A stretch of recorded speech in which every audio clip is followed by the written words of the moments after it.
샬롬. 설 명절 잘 보내셨습니까? 하나님께서 우리의 심 가운데 다시금 새 힘을 주셔서 또 일상으로 돌아와 또 하나님의 사명을 잘 감당할 수 있는 은혜를 베풀어 주시기를 소망합니다. 오늘은 계신 곳에서 또 영상 예배로 드려지게 되는데 또 말씀을 통해 하나님을 알아가는 은혜가 있기를 소망합니다. 잠시 기도하겠습니다. 하나님 아버지, 오늘 수요 이음 예배를 영상 예배를 통해 주님 앞에 나아갑니다. 우리의 일상 가운데 늘 함께 하시는 주님의 임재가 이곳에 함께하여 주시고, 또한 제자를 부르셔서 보내시고 또 권능을 주시고 말씀하시는 주님 앞에 이 시간 믿음으로 반응할 수 있는 시간 될 수 있도록 함께하여 주시옵소서. 예수님의 이름으로 기도합니다. 아멘. 성경에서 말하는 교회의 정체성이 있습니다. 두 가지 정체성이 있는데, 먼저는 교회는 세상으로부터 부름받은 하나님의 백성들의 모임이에요. 그러나 여기서 그치지 않고 교회는 세상으로 보냄받은 그리스도의 제자들의 모임입니다. 그러니까 성경적인 교회, 건강한 교회는 이 두 가지 이 균형을 잘 맞추게 됩니다. 교회는 먼저요, 세상으로부터 부름받은 백성들의 모임이에요. 이 고백을 통해 교회는 세상과 구별된 거룩한 공동체라는 사실이죠. 또한 자격 없는 우리를 택하시고 불러주신 은혜의 감격에 기반을 두고 모이게 되는 것입니다. 그런가 하면 뒷부분은 세상으로 보냄받은 그리스도의 제자들의 모임입니다. 이 고백을 통해 우리에게는 소명의식이 있다는 거예요. 그저 교회 다니는 사람들끼리 잘 먹고 잘 사는 것이 포인트가 아니라, 우리는 세상으로 보내심을 받은 자이구나, 우리는 소명을 가진 자이구나 라는 이 소명의식을 가지고 살아가는 것입니다. 그래서 세상으로부터 구별되어 부르심을 받았다. 그리고 세상으로 보내심을 받았다. 이것이 교회인 것이죠. 오늘 함께 묵상하는 이 마가복음 6장에 보시면 예수님께서 제자들을 부르시고 보내시는 장면이 나옵니다. 예수님께서 이 갈릴리 지역을 방문하셔서 거기서 말씀을 전하시는데, 그 지역 사람들의 선입견을 가지고 예수님의 말씀을 거부하였습니다. 예수님이 전혀 그곳에서 말씀에 대한 기적을 베푸실 수 없었던 것이죠. 그런 상황에서 이제 예수님은 자신의 사역을 제자들에게 전수하고 맡기며 예수님의 사역을 그대로 하게 하십니다. 7절 보실까요? 그리고 12 제자를 가까이 부르셔서 그들을 둘씩 보내시며 그들에게 악한 귀신을 억누르는 권능을 주셨다. 이 좀 전에 이 교회의 정체성처럼 동일하게 이 제자란 주님께 부름을 받고 또한 세상으로 보내심을 받은 자를 제자라고 합니다. 여러분, 그렇기에 이 그리스도인은 누구나 사명을 받은 자들이에요. 우리가 부르심을 받고 또한 보내심을 받았다라는 의미를 잘 담은 찬양이 바로 이 물이 바다 덮은 같이라는 찬양 아닐까 싶습니다. 그 찬양 아시죠? 네, 그 2절에 보시면 가사가 이렇습니다. 세상 모든 육체가 주의 영광 보도록 우리를 부르시는 하나님, 주의 손과 발 되어 세상을 치유하며 주 섬기게 하소서. 세상 모든 육체가 주의 영광을 보도록 누구를 보내십니까? 우리를 부르시는 하나님, 우리를 보내시는 하나님, 이 부르시고 보내시는 이 믿음의 균형을 가지고 우리가 신앙생활 해 나가는 것이죠. 주님은 세상으로부터 우리를 불러내신 다음에 다시 세상으로 보내십니다. 세상으로 보내시기 위해 부르시는 거예요. 요한복음 20장 21절에 예수께서 더 너희에게 이르시되 너희에게 평강이 있을지어다.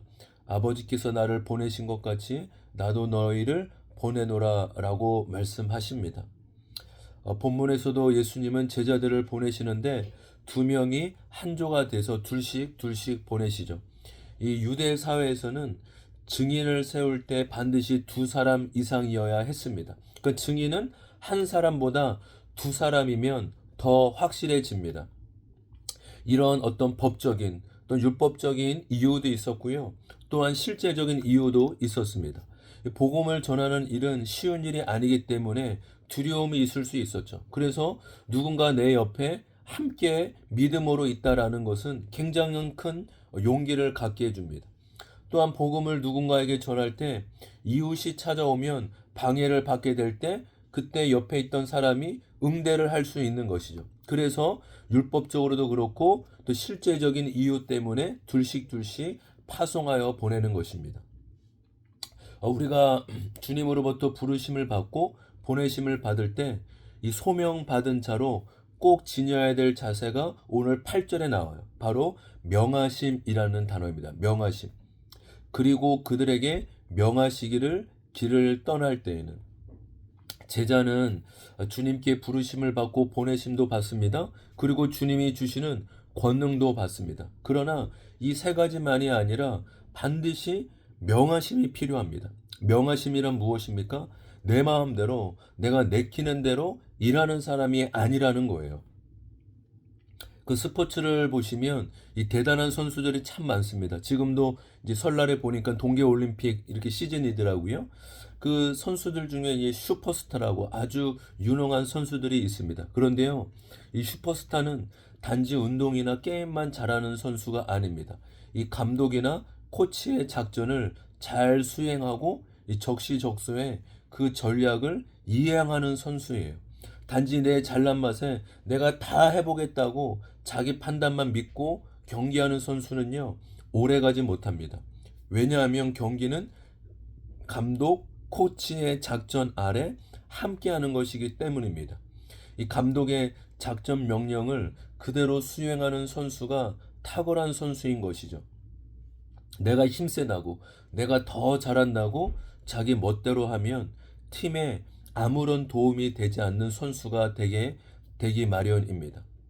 제자는요, 권능만 받는 자가 아니에요. 능력만 있는 자가 제자가 아닙니다. 바로 주님의 명하심을 받는 자들입니다. 아무리 권능이 크고 귀신을 잘 내쫓는다 하더라도 명하심을 받지 않고 자기 마음대로 한다면 이 주님의 제자라고 할 수 없는 것입니다. 오늘 8절과 9절입니다. 그리고 그들에게 명하시기를 길을 떠날 때에는 지팡이 하나밖에는 아무것도 가지고 가지 말고 빵이나 자루도 가지지 말고 전대에 동전도 넣어 가지 말고 다만 신발은 신되 옷은 2벌 가지지 말라고 하셨다. 이 보냄 받은 자의 생활 매뉴얼도 나옵니다. 지팡이는 이 산 짐승의 위협으로부터 자신을 보호할 수 있습니다. 또한 이 장거리 여행을 할 때 걸음걸이를 쉽게 해줄 수 있습니다. 칼이나 돈을 가지라고 하지 않고 이 지팡이만 가지라고 하는 것은 이 보냄받은 이 삶의 전도 여행은 내 힘으로 삼지 말고 하나님을 힘으로 삼으라는 것이죠. 주님은 복음을 위해 살아갈 때 우리의 기본적인 삶의 필요를 채워주신다고 약속하셨습니다.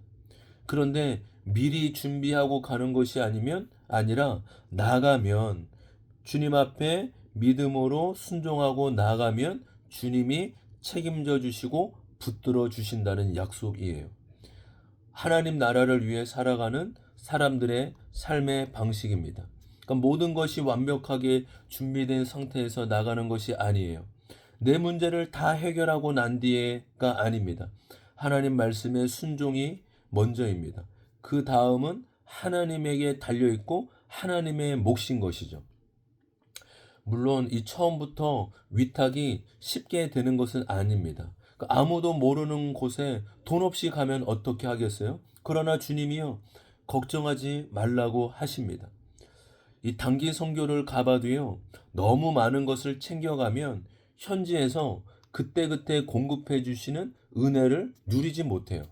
그러니까 증인의 삶은요, 기본적인 필요만 채우고 만족하는 삶을 익히면 되는 것이죠.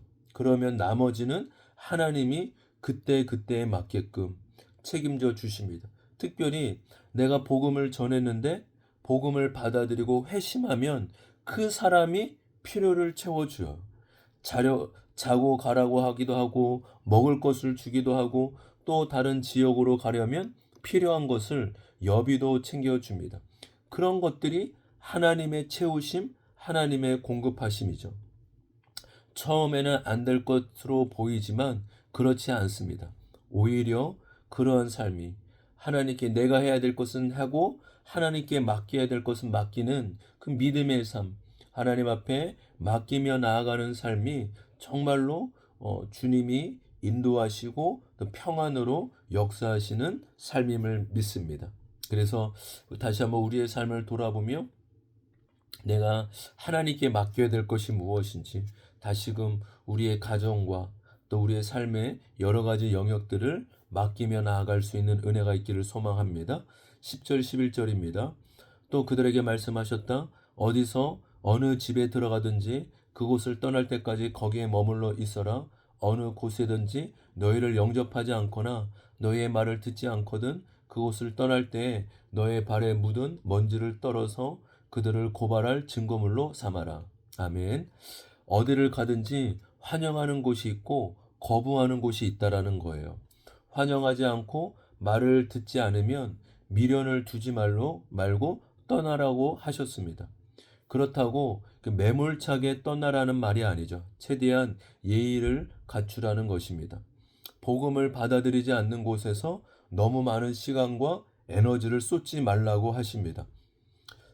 여기에는요, 그러니까 복음의 긴박성을 강조하고 있는 것이죠. 그러니까 하나님의 때, 그 심판의 때가 가까이 오고 있다라는 사실이죠. 그러니까 주님의 말씀에는요, 언제나 긴박함이 있습니다. 모든 사람들에게 골고루 복음을 들을 수 있는 기회를 주어야 합니다. 오늘날의 교회는 마지막 시대에 놓여 있어요. 그리스도의 초림 이후에 2000년이 지난 지금의 시대는요, 재림만 남겨두고 있습니다. 주님의 재림은 언제든지 일어날 수 있는 것이죠. 요즘에 여러분, 전 세계적으로 보면 정말로 어쩌면 위기이기도 하고 말세의 현상들이 뚜렷하게 나타내 보이기도 합니다. 그렇기에 우리가 할 일은요, 더욱 분명해져요. 바로 복음의 삶에, 믿음의 삶에 심플한 삶을 맞추는 것이죠. 가정이 됐던 직장이 됐던 교회에 됐던 심플한 삶, 구원이 목적이 되고 주님을 알아가고 주님을 전하는 삶에 초점을 맞추는 것. 바로 이것이 이 마지막 때, 이 주님이 부르시는 이 마지막 때 우리 믿는 자에게 필요한 삶임을 믿습니다. 우리 마지막으로 16절입니다. 그런데 헤롯이 이런 소문을 듣고서 말하기를 내가 목을 벤 그 요한이 살아났구나 하였다. 아멘.